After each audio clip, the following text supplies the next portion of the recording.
True to his word, last week President Trump released the previously redacted JFK assassination files in its entirety to the public, a treasure trove of information to say the least. On November 22, 1963, our 35th president, John F. Kennedy, was in Dallas on a scheduled trip while traveling in the city in a convertible presidential limousine and assassinated. I'm not going to get into the various conspiracy theories, but I will say, in my opinion, he definitely was shot by more than one bullet from two completely different directions. The government would have us believe that a single bullet killed the president and injured the Texas Governor Conley as well. Nonetheless, again, it's only my opinion. Naturally, when this historical incident took place, I wasn't even born yet. My mother told me she was in Catholic school at the time, and when news of the president's death was announced, the nuns were all crying and sent the kids home for the day. In 1961, Chicago gangsters Sam Giancana and Johnny Roselli were approached and eventually befriended by CIA operative and former FBI agent Robert Mayhew. Over time, he offered them $150,000 to kill the Cuban dictator Fidel Castro. Surprisingly, they declined to charge a fee for the task and stated that they would do it free of charge. Keep in mind, when Castro came to power, he sent all the gangsters on the island packing and closed down all the casinos. Castro, who hated gambling, had abolished it, although years later, he then legalized it, but promised if any officials were found dipping his hand into the till, he would be punished severely. So the mob lost their investments, as well as the millions the casinos generated for them due to Castro. Giancana and Roselli's complimentary offer wasn't a show of patriotism, but more so payback, and what they believed was a get-out-of-jail-free card with the government in the future. The first attempt to kill Castro was to be carried out by a mafia-connected assassin who was supposed to poison the dictator's food with pills that were provided by Giancana, Roselli, and Florida-based boss Santo Trafficante.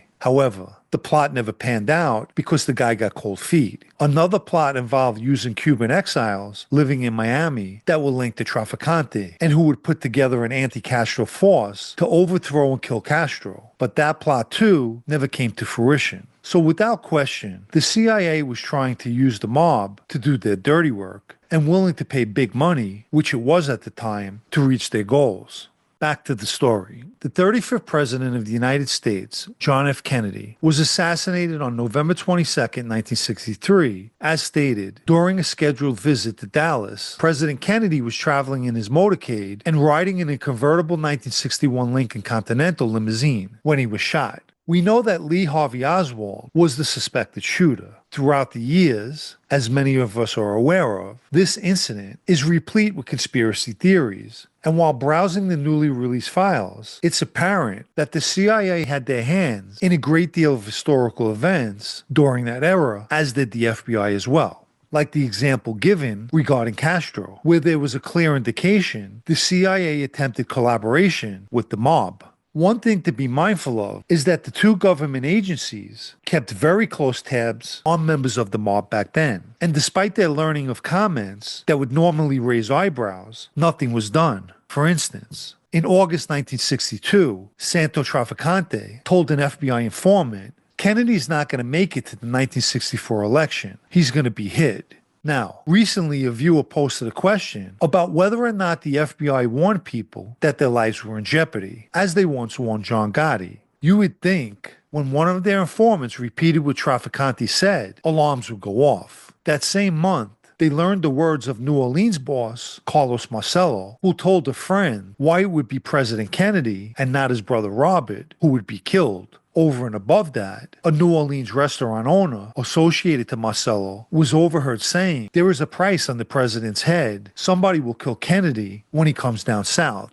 Robert Kennedy, at the time, was the U.S. Attorney General. As the story goes, his father, Joe Kennedy, a former bootlegger, went to the mob for help in getting his son John elected. In return, the mob basically wanted to be left alone, especially from his other son, Robert. Following John F. Kennedy's election to presidency, the Kennedys reneged on their deal and began targeting the mob. Carlos Marcello, whose birth name was Cologilo Minacori, was born to Sicilian parents in Tunisia, but possessed a phony birth certificate listing him as Guatemalan. Prior to being the Attorney General, Robert Kennedy served as chief counsel for the U.S. Senate Committee investigating organized crime. Once his brother became president, he first targeted Jimmy Hoffa, then Marcello, Giancana, and Trafficante. In early 1961, he ordered the deportation of Marcello, and during a routine visit to the district immigration office in Louisiana on April 4, 1961, Marcello was handcuffed, hustled to an airport, and placed on a plane headed for Guatemala. The Guatemalan government didn't want him and deported him to the border of El Salvador, where that government, also not wanting him to enter the country, transported him to the jungle of Honduras, where Marcello eventually made contact with an associate who smuggled him on a shrimp boat back to New Orleans. So we can accurately say Carlos Marcello had a strong dislike for the Kennedy family. Coincidentally, Oswald had an uncle, Charles Moret, who lived in New Orleans, one he resided with at times, who was a local bookmaker for a gambling operation owned by Marcello. At times, Oswald even turned in gambling slips for his uncle to one of Marcello's people.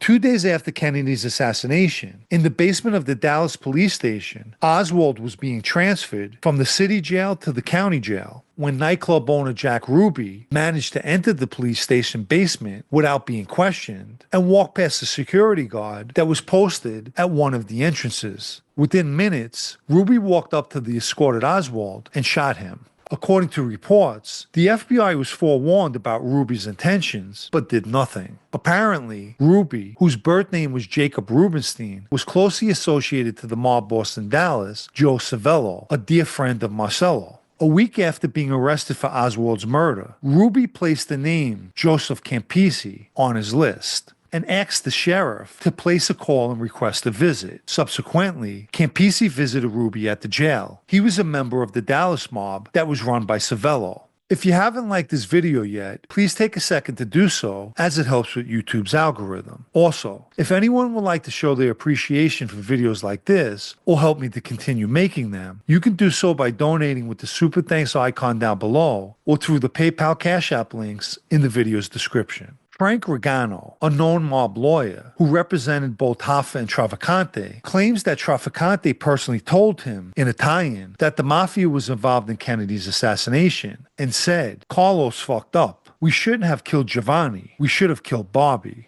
In conclusion, it's by no stretch of the imagination that John F. Kennedy had enemies within the mob. One person in particular was Carlos Marcello, properly pronounced Marcello, who it seemed had connections to both Oswald and Ruby. In my opinion, the Kennedys had acquired a perfect storm of enemies, precisely inside JFK's own government and among the bosses and members of organized crime, both of whom I believe had a hand in his assassination.